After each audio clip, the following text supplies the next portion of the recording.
Picture this. It's leg day. The gym is packed. Every dude suddenly turns into an Olympic coach for himself.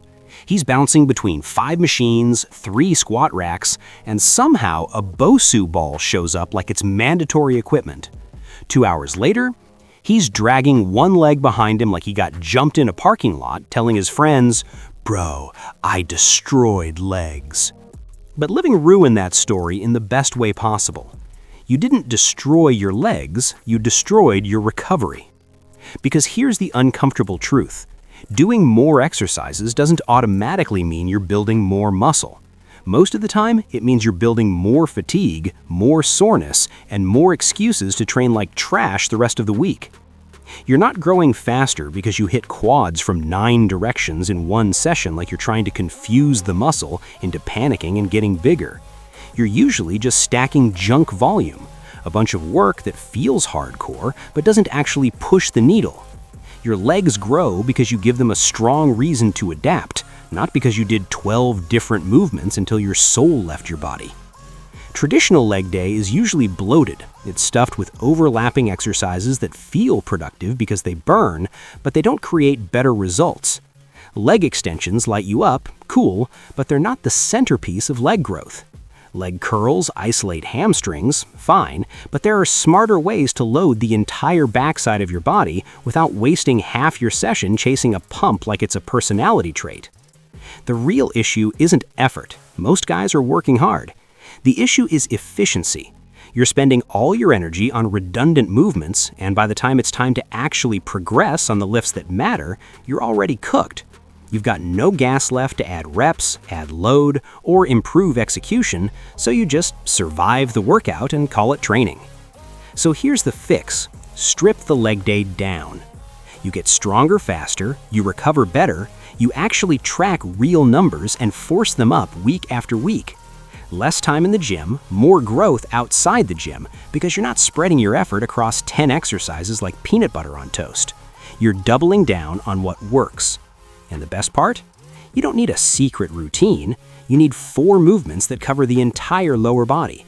Quads, hamstrings, glutes, stability, no fluff, no filler, just results. Quick favor, if you're tired of wasting time in the gym and you want training advice that actually works, hit subscribe. I post no fluff lifting content for guys who want real results. All right, let's get into it. 1. The squat pattern, non-negotiable. First movement is a squat pattern.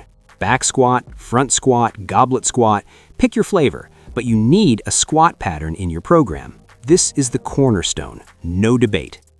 A properly trained squat is the foundation of lower body development because it does what almost nothing else can do in one shot. It loads your quads, glutes, core, and stabilizers together under serious tension. When you squat heavy, you're not just training legs, you're teaching your body to stay rigid under load, bracing, controlling position, producing force through a full range of motion. That's why squats build muscle and strength faster than most machine work ever will. And yeah, I know the leg press lets you pile plates like you're building a wall, but the leg press is doing a chunk of the work for you. Fixed path, supported torso, less demand on balance and bracing. The squat doesn't give you that cheat code. The squat makes your whole system earn it. Now, here's where most people mess this up. They think squat heavy is the entire instruction manual. It's not. Depth and tempo matter just as much as load. If your squat looks like a nervous knee bend because you refuse to drop the weight, you're leaving gains on the table. Growth lives in that full range, the controlled descent, the stretch at the bottom, the muscles working hardest where it counts. And tempo? If you're dive bombing down and bouncing out like you're on a trampoline, you're not training muscle, you're training momentum. Control the eccentric, own the bottom position, drive up with intent. That time under tension is the difference between a productive rep and a wasted one. You don't need a 500-pound squat to build impressive legs. You need a squat that's deep, controlled, and repeatable. And let's talk about the progress killers. Knees collapsing inward, heels popping up, lower back rounding at depth. Those aren't just form nitpicks, they're efficiency leaks. When the knees cave, you lose force and beat up joints. When heels lift, you shift forward and lose glute involvement. When the low back rounds, you're gambling with your spine for no reason. Fix the pattern first, then load it.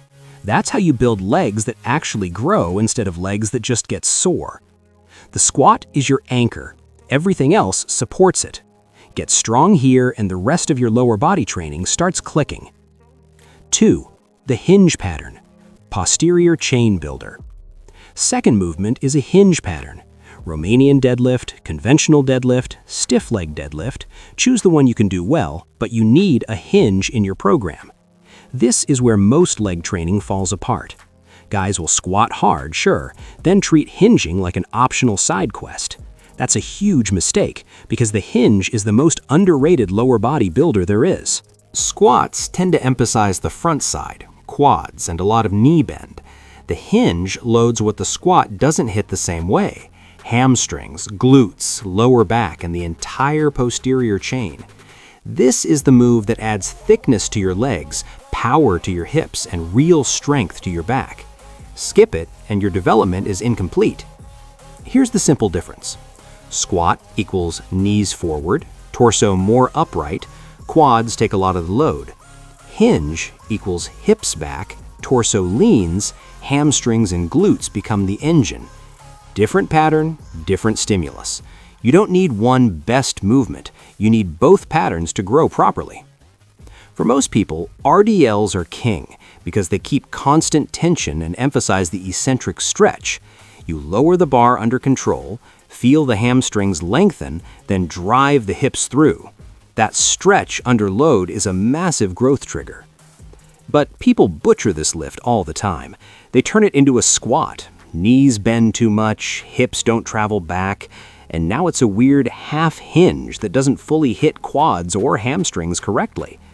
Fix it with one cue. Push your hips back like you're trying to tap a wall behind you. Soft knees, but not a squat. Feel the hamstrings load before you think about standing up. That's the hinge. Another classic mistake, rounding the lower back.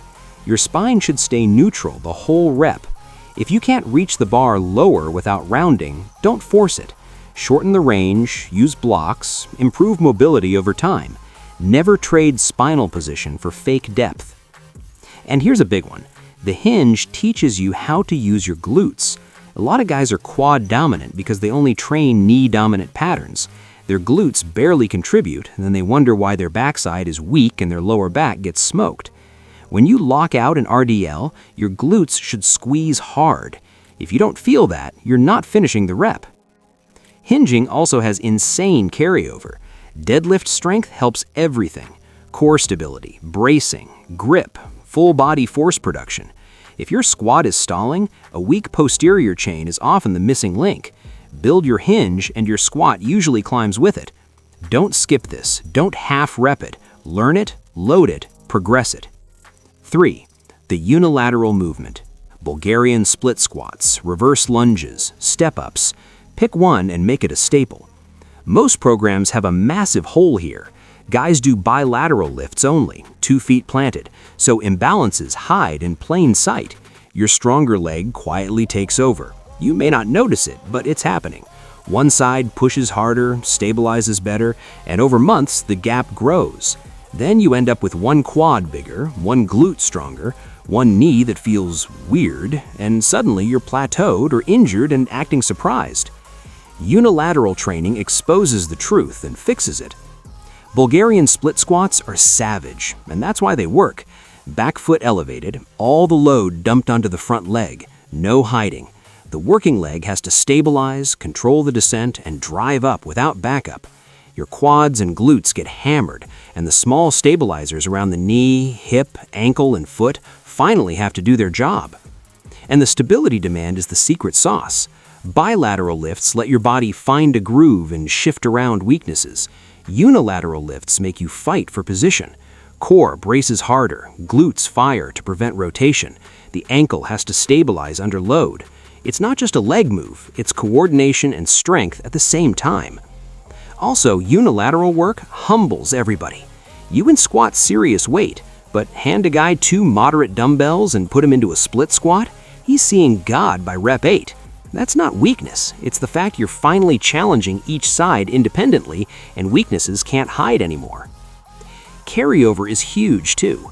Athletic performance, direction changes, joint health, and injury prevention. Real life is basically single leg. Stairs, sprints, cutting, even walking. Your body constantly shifts from leg to leg. Training it under load makes you resilient. Even if you don't play sports, this matters long term. Single leg strength is stability insurance as you age. Choose your option based on your body and goal. Bulgarian split squats equals heavy quad or glute stimulus, brutal. Reverse lunges equals more controlled, often easier on knees.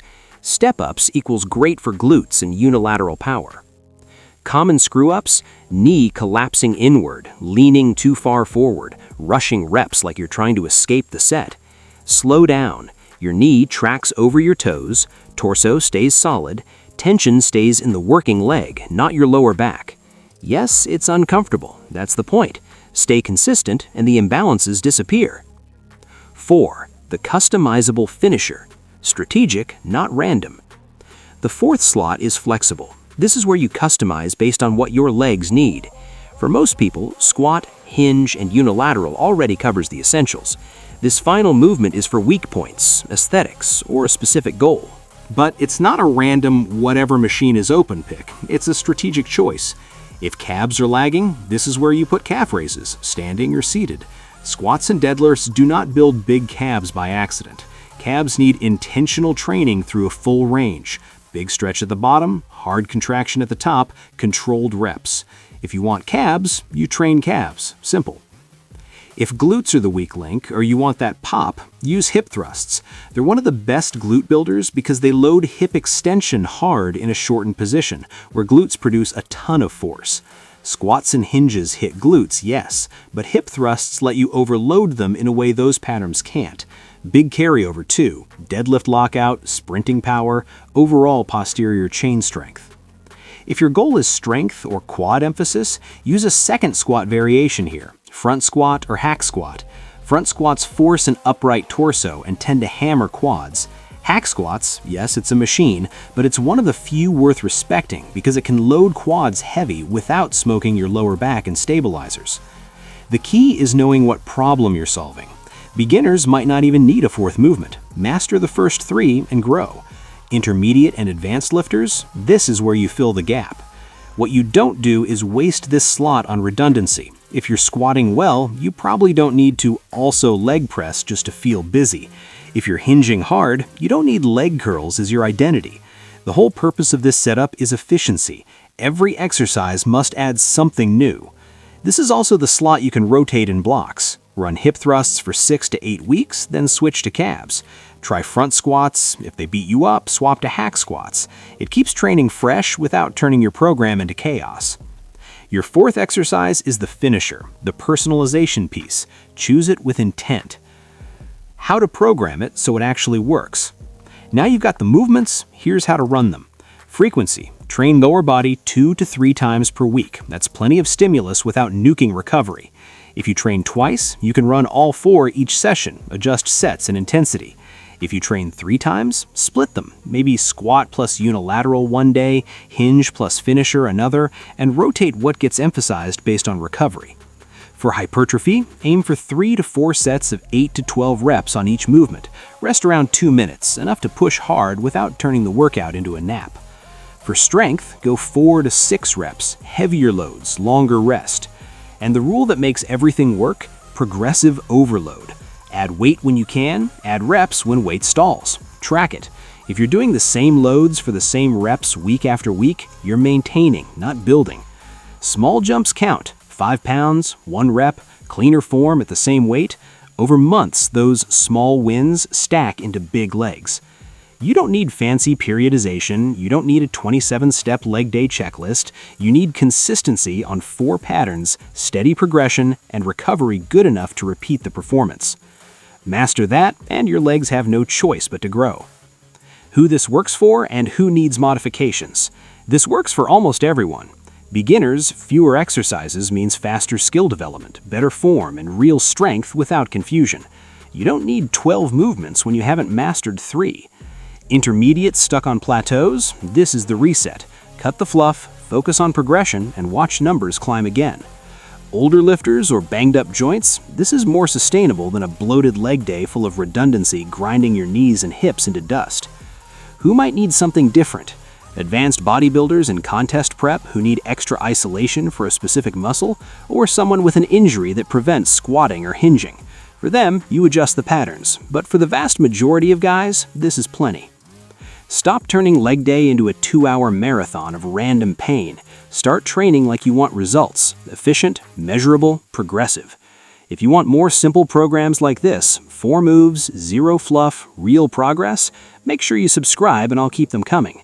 Hit the like if this helped and drop a comment with what you want me to break down next: legs, push, pull, or full body. See you in the next one.